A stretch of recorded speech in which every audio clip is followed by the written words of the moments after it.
লোকে বলে নারীর নাকি হয় না কোনো ঘর, নারী ছাড়া একলা কবু ঘর বাঁধে না নর। যুগে যুগে এই দুনিয়ায় হইছে যত বাড়ি, পুরুষ জাতি গড়েছে তা রাখতে তাতে নারী। সকল বাড়ি তৈরি নারীর প্রেমের অনুরাগে, কোনো পুরুষ ঘর বাঁধে না সঙ্গী পাওয়ার আগে।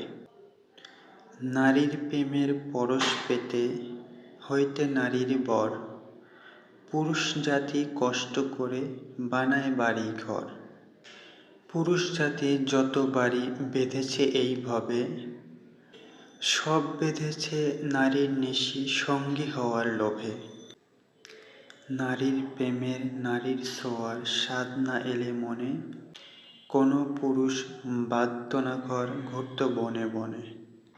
যত রকম বসত বাড়ি আছে এই ভুবন কুলে, পুরুষরা তার মিস্ত্রি মালিক, নারীরা তার মূলে।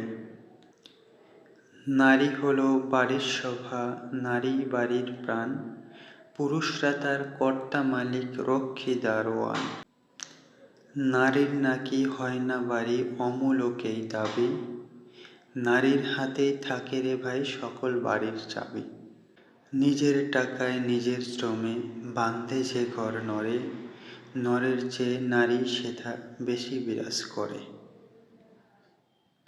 সাত সকালে পুরুষরা সব ঘর ছেড়ে যায় কাজে, ঘর বাড়ি সব আগলে রাখে নারী বুকের মাঝে।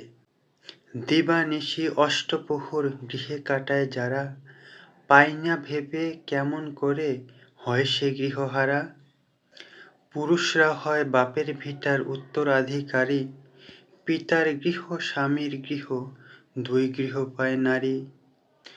চলুন জানি কোন গৃহে তার কদর কতখানি, পিতার গৃহের রাজকন্যা সে পতির গৃহের রানী। কে বলে ভাই নারীর নাকি হয় না কোনো বাড়ি, পিতা পতি ভাইয়ের বুকে নারীর বসত বাড়ি। নারীর বাড়ি, লেখক ফেরদৌস আহমেদ।